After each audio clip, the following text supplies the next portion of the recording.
So Christmas has come and gone in a blink of an eye. It just flies by, doesn't it? And don't know about you, but the last 3 or 4 weeks somewhat feel like a blur. And we're now in the time, or the period of time of the year that we call Meridian or Twixmas. You might have heard those phrases, but what it refers to is those few days between Christmas and New Year where some of us probably have barely got out of our pajamas. We're still eating the leftovers from Christmas lunch, and if we're brutally honest, we have completely lost track of time. We've lost track of any sense of what's going on. Who has a clue? I don't know. Perhaps that's why we're low this morning as well. In addition to the sickness, etc., people have just forgotten it's Sunday. It's possible because there's this period of time is just so weird, isn't it? It just really throws us. But it is also a great time for us to look back over the past 12 months and see what God has done in and through our lives and in and through our church. And as Steve's mentioned, there'll be some sad times, there'll be hard times. But the thing that most excites me when I look at the last 12 months, I look at where we were as a church in January, and I look at where we are as a church today, and I see a different church. I see a church that the feel of the church has changed, the direction of the church has changed, and actually there's this real excitement and sense that God is doing something in and through us here at Delancey. And I'm really excited about it. And to a certain extent, I feel that's been embodied in the past 3 months of our church. Since we started our season of prayer with Breathe, and we've been praying into our core values, we then step into December. And I look at December, and the thing that excites me about all the Christmas activities that we ran, and Ben touched on this last week, but the thing that excites me the most is that our core values came to life. Our core values were put into action. When I look at Aligned, pretty much all of them, other than discipleship, and that's because discipleship is really hard to run in the midst of a Christmas program, but all of the other ones we have done over the past 3-4 weeks. Authentic. We created spaces for people to develop authentic relationships, whether that be through our church Christmas meal or the Christmas cafe events. We have loved on people. We have given and provided support to those in need. We have invested financially this Christmas in our Christmas program, locally and internationally. We have been reminded constantly through this Christmas season that Christmas should recenter our focus on God, that we should be God-centered. We've been nourished. We've had this great sermon series on Christ's commission, where we were reminded that the reason for this season is not purely about a baby that was born, but his birth should point us to his life, death, and resurrection. That is the full story of Jesus. And we were reminded of that through the series of Christ's Commission. And in evangelism, I don't know if you've noticed, but Ben has definitely been slightly more evangelistic in his messages in those opportunities where we have non-church family members that have joined with us, whether that be at the nativity service or the carols by candlelight. Our core values have become a core part of our life over the past 3 or 4 months. And the reason why I'm excited for the next 12, 24, 36 months is that the more we embed our core values, the more that it becomes the fabric of our church, the more I believe we will see God working in and through us. Those core values aren't just for Christmas, they're for everyday life for us at Delancey. And may the past 3 months continue to be a springboard for what God has in store for us in the future. So it's a really exciting time, and I'm really excited about what God is going to be doing through our church over the next year or so. This morning, as I've been preparing, I've really reflected on something that God has been speaking to me about throughout the whole of Christmas. I don't know about you, but I get distracted during Christmas time. There's just so much going on. I get distracted by the Christmas plans and preparations, whether that's buying gifts or buying food for the big day. For me, it also included a holiday this year, so there's lots of planning going on with relation to that. Or it could well be church events. We had so many church events this year that we are all running around busy, getting events ready, whether that be the Christmas cafe, whether it be the wreath making, whether it be the ice skating, whether it be sending money out to the mission field in Estonia. We've been very busy planning and preparing for the church events in Christmas. Or maybe it's just the fact that at Christmas time we also like to party. And to be honest, I'm one of those. At Christmas time, I party a lot. Every Christmas work do, I go to. You speak to my colleagues, they will say, how do you get to go on the compliance, the finance, the operations, the IT, Christmas parties? I don't know why. I'm just popular, clearly. But I get an invite and I make sure to go. I go to all sorts. And obviously there's also the parties with the friends and the family. And amidst of all of this busyness, sometimes we can forget the real purpose of Christmas.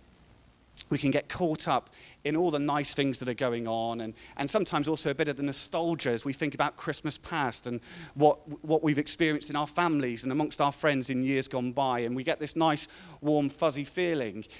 But I've been reminded this year, God has just dropped either things on social media or things that have been said here in church. He's just constantly reminded me that, or constantly said to me, do not forget the profound nature, the importance, the significance of my birth.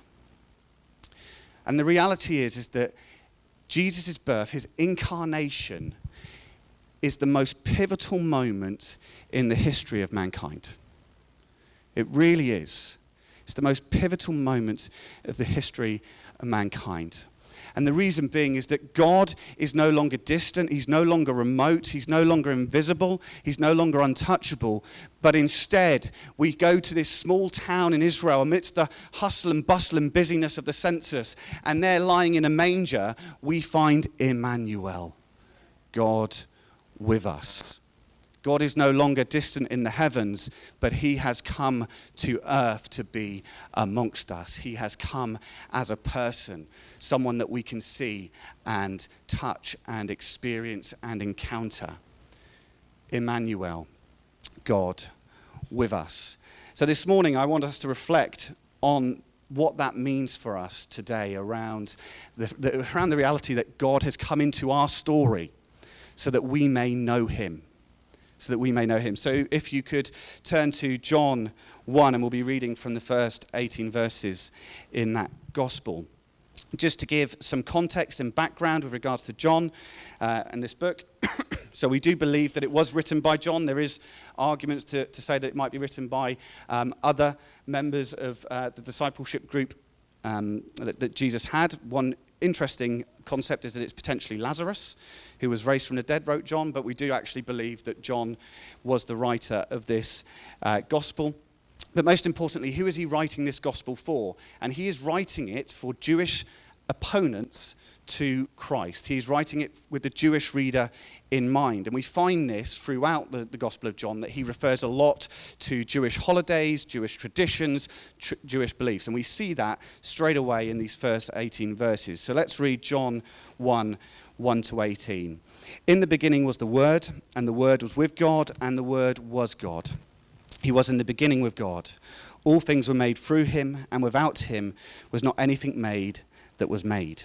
In him was life, and the life was the light of men. The light shines in the darkness, and the darkness has not overcome it. There was a man sent from God whose name was John. He came as a witness to bear witness about the light, and so that all might believe in him or through him. He was not the light, but came to bear witness about the light. The true light, which gives light to everyone, was coming into the world. He was in the world, and the world was made through him, yet the world did not know him.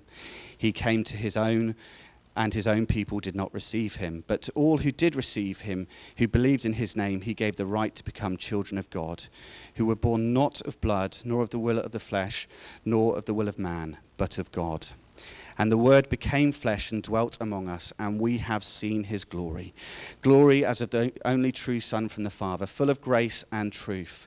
John bore witness about him and cried out, "This was he of whom I said, he who comes after me ranks before me, because he was before me. For from his fullness we have all received grace upon grace. For the law was given through Moses, grace and truth come through Jesus Christ. No one has ever seen God, the only God, who is at the Father's side. He has made him known." Amen. Amen. So John sets out this majestic prologue, this executive summary to his gospel. He is summarizing in 18 verses the core message that he wants to convey to his reader. Or if you're a Reddit user, TLDR, too long, didn't read, here's the summary.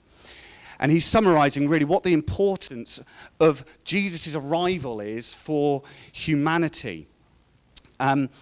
I guess what's interesting is this phrase, the Word, and it can be quite confusing. It's a bit strange. Why is John referring to Jesus as the Word? And actually, there's a real sense that he might be speaking to his Jewish reader in this scenario. So the Greek word used for this phrase is logos, because we obviously find the New Testament and the Gospels generally in Greek. And he's used the word logos, which does literally mean the Word. That is the direct translation.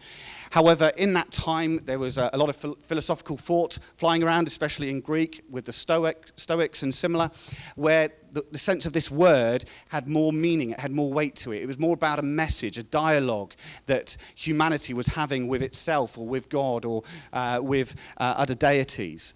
And the Logos really has this kind of deep sense to it. But actually, if you're a Jewish reader, it means even more. So a Jewish reader would see the word logos, and how they would interpret that into Hebrew is they would read Torah. Now, you and I, we know that Torah is the law that was given to Moses, and we find it in the Pentateuch, the first five books of the Bible, the law. The Torah. But as Christians, we often overlook that. We think of the Torah as something that was nice. It was given to us, 3,000-4,000 years ago, and it sits in the Bible, and we lean on that because they're really good principles for our life. But actually, if you are a Jew, Torah has so much more meaning. And the reason being is, yes, it is the law that was given to Moses by God, but actually, the law is the reflection of God's revelation to the Jewish people. For the Jews, the Torah is not just some laws written in a book. This is the one time that God met with humanity and revealed himself to humanity in the Old Testament. They see this as something that's important. This is the divine revelation of God. This is something that is sacred. This is something that's important. This is the closest that we will get to experiencing God's glory in our life, is reading the Torah. And what John is doing by using this word logos, for his Jewish readers, he's saying the Torah that you hold so sacred, the Torah which you see as the divine revelation of God, I am telling you that the Torah is no longer just words written on pieces of paper, but the Torah, the divine revelation of God, is now personified in the person of Jesus. The Torah has come to life in him, the Son of God. And you may say, well, how do we know that the word is truly referring to Jesus? And it's there in verse 17. So throughout this passage, John is constantly using the word, the word, the word. And then we get to verse 17, and it says, for the law was given through Moses, grace and truth came through Jesus Christ. He makes that direct link between the word, logos, Torah, and Jesus in that moment. So for John, this is really important. The arrival of Jesus, the Word became flesh, is about the divine revelation of God being found in the person of Jesus Christ, so that we may all know and experience God for ourselves. Also throughout this passage, we see that John does refer back to Jewish tradition and Jewish moments of history that are really important. And we see in the first 4 verses, actually, if we just start with the first 3 words, in the beginning. John is immediately echoing creation. He's immediately come to this place of creation. And why? Well, it might be that he's trying to remind the Jewish people of their story, of their history, of God's intention with the first creation. That might be one of the reasons why he's mentioning it. And the other reason is that he's probably saying that Jesus has come to bring about a new creation, or perhaps to restore the original creation. So in the beginning was the Word, and the Word was with God, and the Word was God. He was in the beginning with God. All things were made through him, and without him was not anything that was made. In him was life, and the life was the light of men. Jesus is the creator God. John is saying that Jesus is not just any old man. He's not a prophetic, he's not a prophet, he's not a spiritual leader, but Jesus is in fact God himself. He was there in the beginning. He is saying that Jesus was not just here for the 30 years that we know in history that he was walking this earth, but actually Jesus is eternal. He was the Alpha and the Omega. He is there in the beginning and he is there in the end. And we all have life today because of Jesus, because he created life. As we sung earlier, it's your breath in our lungs. If we read that in the context of John 1, verses 1 to 4, what we are seeing is that the breath in our lungs is in fact Jesus' breath in our lungs. He created us. He brought about life. He brings light into our world. But what he's also saying in these first 4 verses is he's referring to God's pursuit of humanity ever since day one. If we go back to the creation story, and this is what the Jews do, they would look back and they would look at chapters 1, 2, and 3 almost together. In chapter 1, we find this most beautiful analogy of God's creation, this kind of poetic hymnal story of how God created the heavens and the earth. And we come to this apex of creation where God speaks to himself and he says, let us make man in our own image, in our likeness. We are set apart. We are different to the rest of the creation. We're different to the plants, the animals, the creatures, the sea animals, the fishes, the birds in the air. We are created in the image of God. And why are we created in the image of God? And I believe that he created us in his image because he longs for relationship. I believe that as part of that blueprint that he sets in us is that relationship, companionship, and leaning on others is really important. When I think about the image of God, as I was thinking about this, I thought about Bella Grace. Because there was a moment 2 months ago where Bella Grace just blew my mind. So, as you know, Bella is now 9, but actually, in the context of her time with my dad before he passed, she probably only got to spend the first 18 months, 2 years of her life with Dad. So, and they had a great relationship. You'd often see her sat on his lap, and it was beautiful. It was short, but it was sweet, and it was beautiful. But obviously in those 2 years, there's not really that much that she could pick up from Dad. And she certainly wouldn't remember it if she did. Now, I've mentioned before about my dad that he wasn't a man of many words, really. The most comforting thing that you'd often get from him as you were talking to him about your struggles was, don't worry, it will all work out. But it was that simple kind of strong confidence that you would lean in on and go, okay, no, Dad, I agree.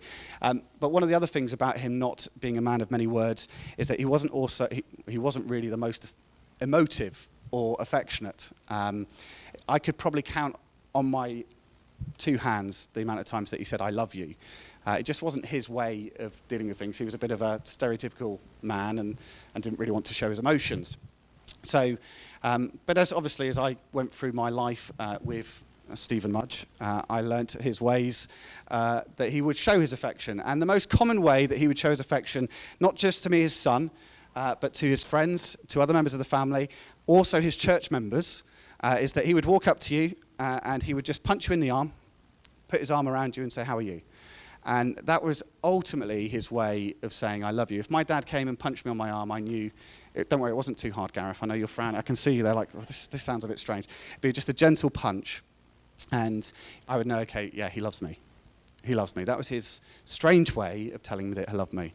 Well, 2 months ago, I can't remember where I was, but I was somewhere else in the world, and I was flying back to Guernsey on Sunday morning and was rushing to church. And the flight was delayed. I got into church late.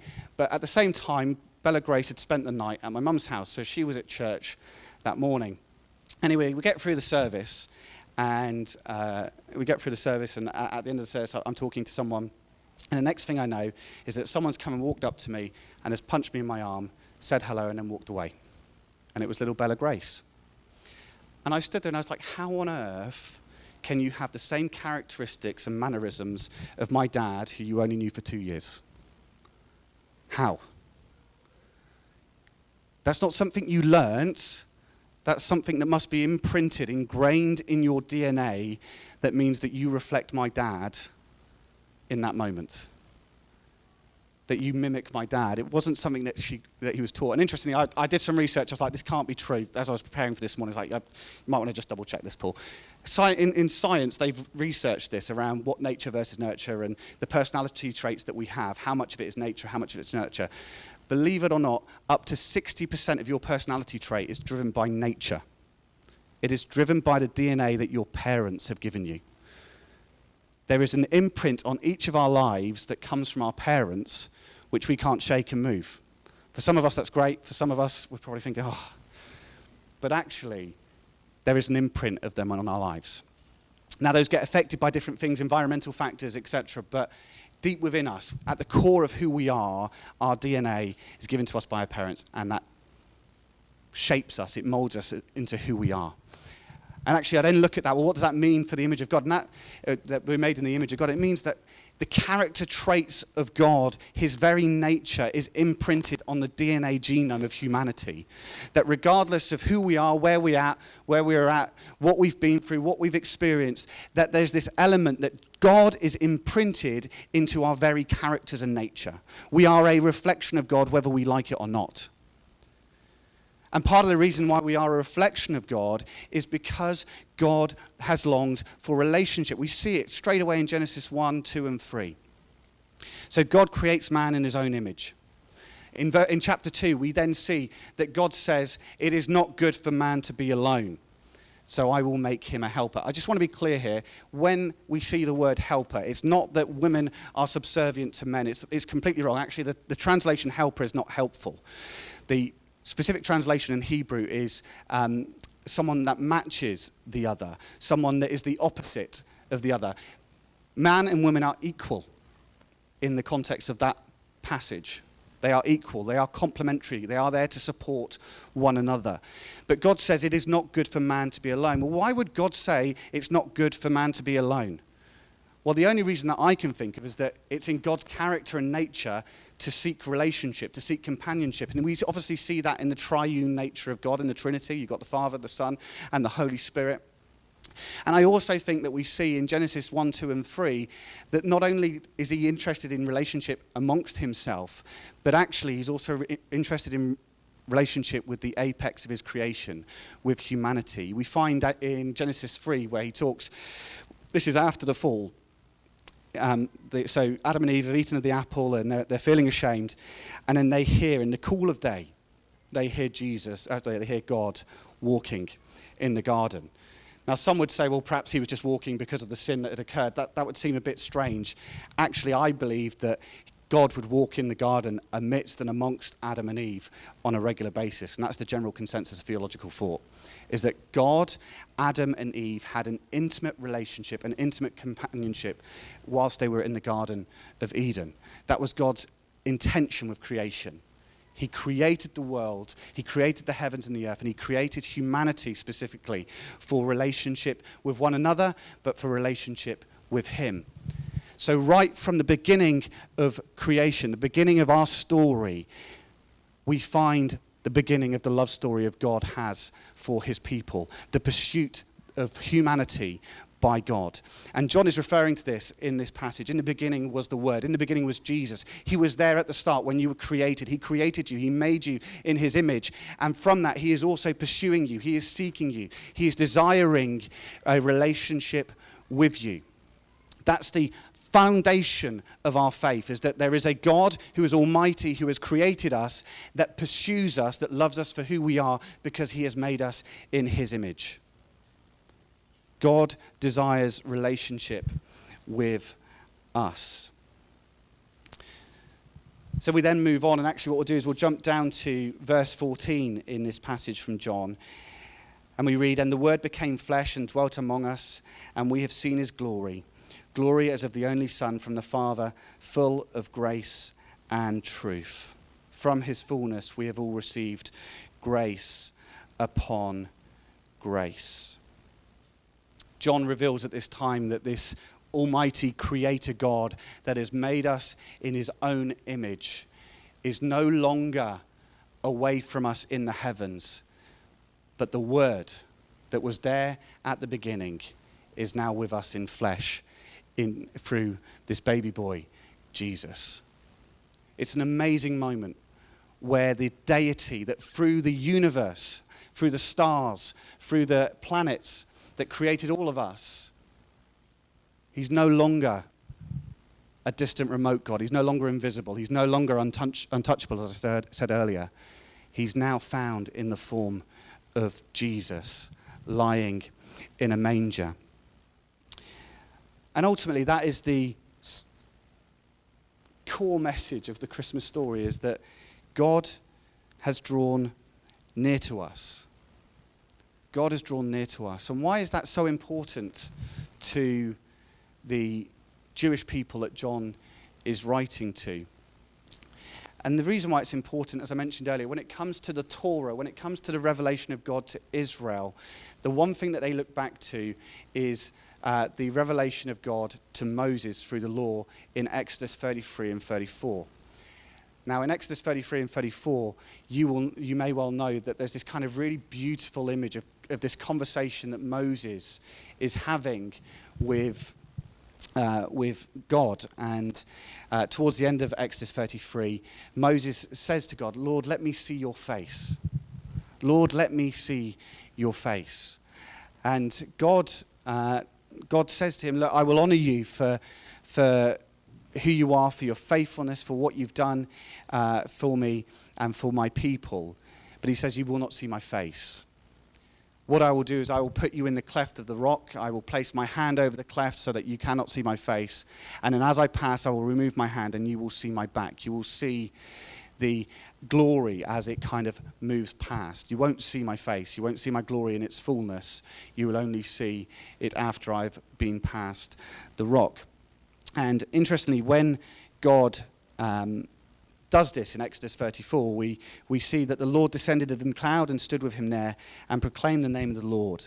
The Lord passed before him and proclaimed, the Lord, a God merciful and gracious, slow to anger, and abounding in steadfast love and faithfulness." And this is a phrase that the Jews will, remember fondly. This is the moment that God has revealed himself to Moses. This is the moment that he gives us the law. And God declares of himself that he is a Lord, a God that is merciful and gracious, slow to anger, abounding in steadfast love and faithfulness. And right in the midst of this passage in John 1, we find John referring back to this moment. So in verse 14, where it says, "We have seen his glory. Glory is of the only Son from the Father, full of grace and truth." That is a direct connection. That phrase, grace and of truth, is a direct connection to the phrase at the end of the statement that God makes, steadfast in love and faithfulness. The Jews reading this gospel, reading this section, reading this passage will know he is referring to the glory that Moses experienced. He is saying that glory that was there in Exodus 34 is now present amongst us through Jesus Christ. And that's why in verse 17 he goes on further. Rather than alluding to it through this imagery and referring back to the past in Jewish history, he then comes and says, "For the law was given through Moses, grace and truth came through Jesus Christ." He's directly connecting here. He's saying the Torah, Moses, that thing that you hold so dear to, that moment in time with the revelation of God that you so admire and so desire and so want, that you hold as sacred as part of your religion. Well, that has now been fulfilled. That is now found in the person of Jesus. You no longer have to kind of wish and hope and look back to the time when the glory of God was experienced by Moses, but you can experience the glory of God for yourself through Jesus. And he talks specifically about the apostles and how they experienced the glory of God through him. God is no longer distant, but God is with us. And all that comes with it, the magnitude, the glory, the glory of it, the kind of the real sense that the Almighty God, the King of Kings, the Lord of Lords, the creator of the heavens and the earth, he's no longer distant. He's no longer far from us, but rather he is Emmanuel, God with us. You see, in this story, we find that the original intention was for us to have relationship with God, because we are made in his image and we were made for that purpose. But because of the sin that came into the world in Genesis 3, that fell apart. We became separated from God. We were no longer in that intimate relationship and companionship that he had ordained and originally made. And then we go through the whole of the Old Testament where the Israelite nation is just trying to prove themselves to God by living to the standards that are set out in the law. They're trying to earn their way to this intimate and personal relationship with God. And then interestingly, between the end of the Old Testament and the beginning of the New Testament, we've got this period of time where there's just a season of waiting. You know, God seems entirely distant. You know, they're not even hearing from God through the prophets anymore. God has gone. God is gone radio silent. God is ghosting them at this point in time. And then we come to this place at the start of the Gospels where it's like no longer is God silent. No longer is God remote. But God is actually with us. God is here and God is amongst us. And as we learnt through the sermon series of the Christ Commission, that yes, he came as a babe in a manger to be with us, to connect with us, to rebuild that relationship. And it reminds us that the importance of God's life is not just the birth, but it's the life that he led. It's the fact that he died on the cross to cover our sins, that he resurrected again so that he could conquer death, not just for himself, but also for us, so that we might be in relationship with him. Right from the dawn of time, God was pursuing us. And he decided 2,000 years ago, it's now time for me to enter the story so that we can have that relationship that you were always created for. Let's get back to our original purpose. So God has written himself into our story. And some of you might be saying or thinking, well, okay, that's great. You know, we had God with us 2,000 years ago, and for that 30 to 35 years, we had Jesus present, and we, or at least a part of our forefathers, the people that have gone before us, have experienced the glory of God, especially the 12 disciples and the other 70, 80 that were walking with Jesus at the time. But what about today? What about today? Well, Matthew 28:20, as Jesus is preparing to leave this earth.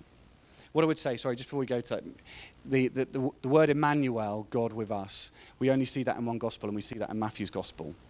And there are 3 times that Matthew uses this phrase, Emmanuel. I can remember the first one. I can't remember the second one, but we're going to talk about the third one. But the first one is upon his arrival. So we see Matthew referring back to Isaiah, that a baby will be born to a virgin, and he will be called Emmanuel, God with us. And then the third time that we see the word Emmanuel used is when Jesus is speaking to his disciples at the very end of Matthew. So Matthew 28, verse 20, just after he's given the Great Commission to the disciples. And he says, and behold, I am with you. Behold, Emmanuel, to the end of the age. So he says, behold, I am with you always to the end of the age. Jesus is making a declaration that I'm not just with you here and now. I've not just been with you for the past 30 to 35 years, but I will be with you forever. And within our doctrinal beliefs as a movement, we believe that came with the ascension. We see Jesus himself saying, I've got to go home so that I can send another to you, so that you may experience, so that you may walk with me forever from here on earth. The delivery of the promise of I will be with you always is the provision and the sending of the Holy Spirit into this world, so that we might walk and talk with God at any time. You know, the thing that we see through the crucifixion at the time when Jesus died is that the veil was torn. So the Jewish people, whilst they couldn't encounter God, God was always contained to the Ark of the Covenant. He was always contained to the temple. And in the temple, he was specifically contained to the Holy of Holies. And one person every year could go into that space and be in the presence of God. We find with Jesus' death that the veil is torn. God is no longer contained to the heavens. God is no longer contained to the Holy of Holies in the temple. God is no longer contained. Rather, with Jesus, his death, his resurrection, and now his ascension, God is amongst us always through the person of the Holy Spirit. Today we walk with God because he has left us with him. God with us. Timothy Keller puts it this way: Christmas means that God has gone to infinite lengths to come near to you. I think that's a beautiful way of looking at Christmas, that actually it's not just a nice story. And I think we get caught up about this sometimes. We think, oh, it's a nice story, thinking about the nativity. It's a lovely time of year and we all come around, and perhaps that's a societal thing, really. But actually, this is a story of God going to infinite lengths to get near to us, to restore that relationship, to come and be with us forever. Thomas Goodwin, who was a Puritan back in the 1700s, he said that in Christmas, heaven and earth met and kissed one another, namely God and man. He's kind of evoking this kind of love story element of the story of the Bible. The fact that, there was this distance, and then God has come to heaven and earth. We've met, and he's kissed. Heaven has kissed earth. And I don't want to get too lovey-dovey, but if you think about the romance movies, or if you think about times that you've been in relationships, there's always that moment at the start of a relationship where one or the other will lean in probably 75% of the way, anticipating a kiss, but will wait to see if the other responds. And as I read about this kind of sense of heaven and earth met and kissed, I had this image of God kind of just leaning into the world, wanting to connect, wanting to kiss, but he leaves this space for us to respond.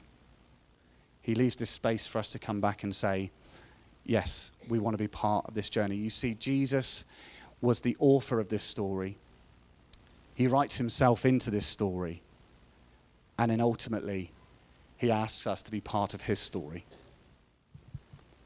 He asks us to be part of his story. He wants us to be in relationship with him.